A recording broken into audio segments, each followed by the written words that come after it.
Deputatlarning tajriba almashishi hududlarda aholining ijtimoiy muammolarini hal etish bo'yicha samarali takliflarni ilgari surish hamda deputatlik faoliyatida siyosiy faollikni yanada oshirishga qaratilgan mazkur tanlov 3 bosqichda o'tkazildi.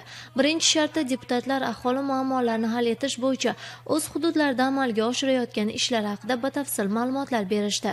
Ikkinchi shart siyosiy hozirjavoblik bo'lib, unda ishtirokchilarning qisqa va aniq javob berish ko'nikmalari baholandi. So'nggi shartda esa deputatlar real ijtimoiy-iqtisodiy masalalar bo'yicha amaliy yechimlar taklif etishdi.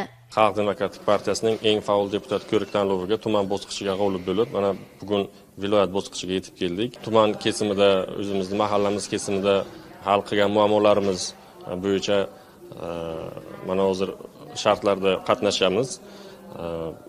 Shaxsan mening o'zim ushbu hozir o'zimni hal qilgan muammom mana nogironligi bo'lgan shaxslar bilan ularga yordam ko'rsatish, amaliy yordam ko'rsatish, ularga belgilangan tarzda reabilitatsiya ishlarini amalga oshirishda ko'maklashish bo'yicha qilgan ishlarimizni hozir ushbu ko'rik tanlovda yaqqol ko'rsatib beramiz.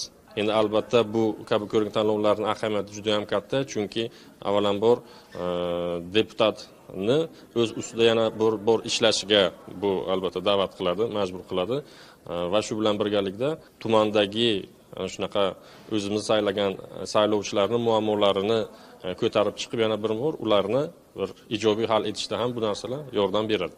Tadbir yakunida hakamlar hay'ati tomonidan har bir jarayon baholanib, g'oliblar aniqlandi. Xususan, birinchi o'ringa xalq deputatlari Vobkent tuman kengashi deputati loyiq deb topilib, mazkur tanlovning respublika bosqichiga yo'llanmani qo'lga kiritdi. Shuningdek, faol ishtirok etganlar maxsus nominatsiyalar bo'yicha taqdirlanishdi. Bu kabi tanlovlar deputatlarni aholining muammolariga amaliy yechim topish borasida yanada faol bo'lishga undashi bilan ham ahamiyatlidir.